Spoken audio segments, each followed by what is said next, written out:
हर हर महादेव। पार्वती खंड की पहली प्रस्तुति में सती के पुनर्जन्म का वर्णन किया था और दूसरी प्रस्तुति में भगवान की सती वियोग लीला से उत्पन्न मंगल देव के जन्म का। अब आगे मंगल जन्म के पश्चात भगवान शिव हिमालय के गंगोत्री क्षेत्र में तप करने के लिए गए और उन्हें वहां अपनी पहली पत्नी सती के पुनर्जन्म लेने का समाचार प्राप्त हुआ, जिसको सुनकर उनका हृदय प्रेम से भर गया।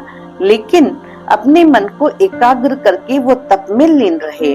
पर्वतों के राजा हिमालय जो देव ऋषि नारद के परामर्श पर भगवान शिव को अपनी पुत्री काली के लिए वर के रूप में प्राप्त करना चाहते थे, वो भगवान शिव के अपने राज्य में आने का समाचार सुनकर प्रसन्न हो गए और अपनी पुत्री काली को साथ लेकर परमेश्वर की सेवा में उपस्थित हुए। श्रद्धा प्रेम से आदर सत्कार करने के पश्चात प्रभु का आभार व्यक्त करते हुए बोले, हे दीन वत्सल प्रभु, आज मेरा भाग्य उदय हो गया और जीवन धन्य हो गया, क्योंकि आपने मुझ पर दया करके यहाँ आकर मुझे सनाथ कर दिया है। बड़े बड़े देवता और ऋषि मुनि भी महान तप करके आपको प्राप्त नहीं कर पाते, लेकिन आपकी कृपा दृष्टि से आज मुझे वह सौभाग्य प्राप्त हुआ है। गिरिराज को मान देते हुए परमेश्वर मुस्कुराकर बोले, हे गिरिराज, गंगा से शोभायमान होकर आप सदा सदा के लिए पवित्र हो गए हैं। आप तपस्या के परम धाम है।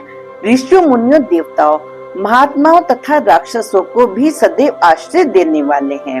अब मैं भी आपके शिखर पर एकांत में तपस्या करने के लिए आया हूँ, अतः आप ऐसा प्रबंध कीजिए ताकि कोई मेरे निकट न आ सके। गिरिराज अपने भाग्य की सराहना करते हुए परमेश्वर से बोले, हे प्रभु, मैं आपका दास हूँ, आपकी सेवा करना मेरा धर्म है। आप बिना किसी विघ्न बाधाओं के अपना उत्तम तप कीजिए।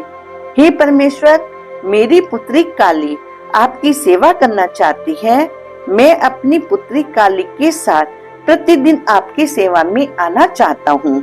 हिमालय राज के वचनों को सुनकर परमेश्वर ने एक दृष्टि उनकी पुत्री काली पर डाली और पुनः अपने नेत्रों को बंद कर लिया, जिसको देखकर हिमालय राज विचलित हो गए और लगभग रोते हुए से बोले, देव देव, हे महादेव, हे शंकर, आंखें खोलकर मुझ शरणागत को देखिए।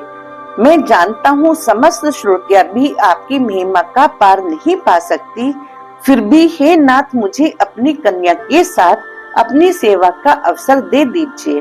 गिरिराज की विनती को सुनकर रुद्रदेव उनको समझाते हुए बोले, गिरिराज, आपको मेरे दर्शन के लिए इस कन्या को घर पर ही छोड़कर आना होगा, क्योंकि वेदों के पारंगत विद्वानों ने भी नारी को माया रूपिणी कहा है और उसमें भी यौवन स्त्री तो तपस्वियों के लिए भी विघ्नकारी कही गई है। अतः तपस्विना शैल ने कार्य स्त्री सुसंगति माँ विषय मूलम सज्ञान वैराग्य नाशिनी, अर्थात तपस्वियों को स्त्रियों का संग नहीं करना चाहिए, क्योंकि इनका आकर्षण भोग वासनाओं का मूल है, जो ज्ञान वैराग्य को नष्ट करने वाला है। गिरिराज की पुत्री काली, जो अभी तक शांत होकर सब सुन देख और समझ रही थी, महेश्वर से सांख्य शास्त्र की निहित संवाद करती है, जिसमें से कुछ ही अंश को हम बता रहे हैं। हे परमेश्वर, मेरे अनुग्रह से ही आप सगुण और साकार माने गए हैं।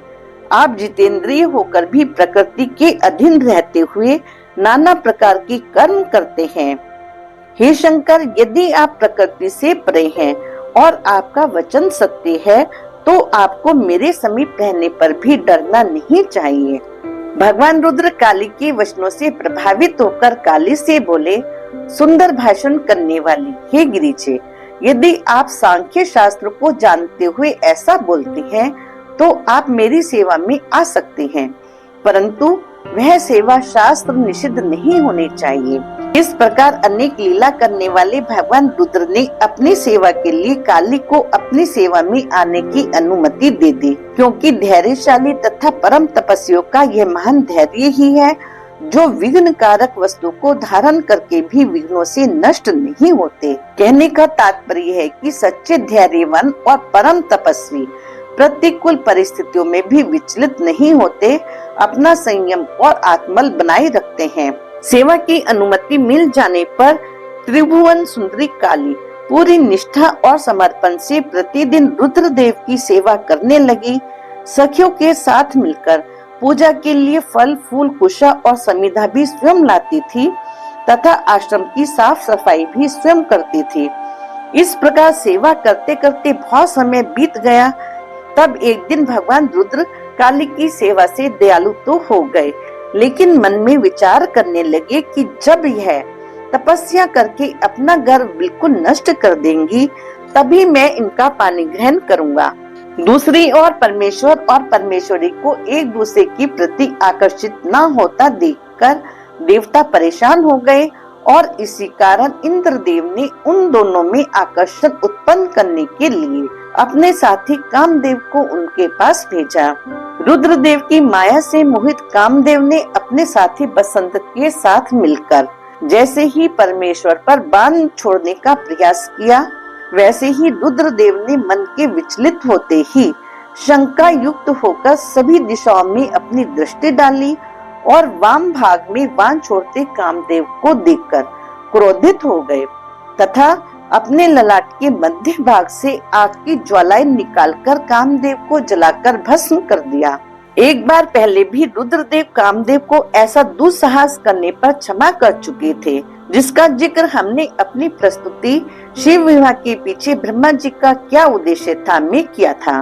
ब्रह्मा जी ने उन आग की लपटों को घोड़े का रूप देकर समुद्र में स्थापित किया और उससे एक बलशाली राक्षस का जन्म हुआ, जिसको विस्तार से फिर किसी अन्य प्रस्तुति में बताएंगे।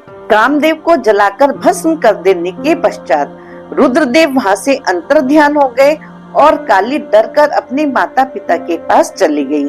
आगे का प्रसंग जानने के लिए देखिए हमारी अगली प्रस्तुति।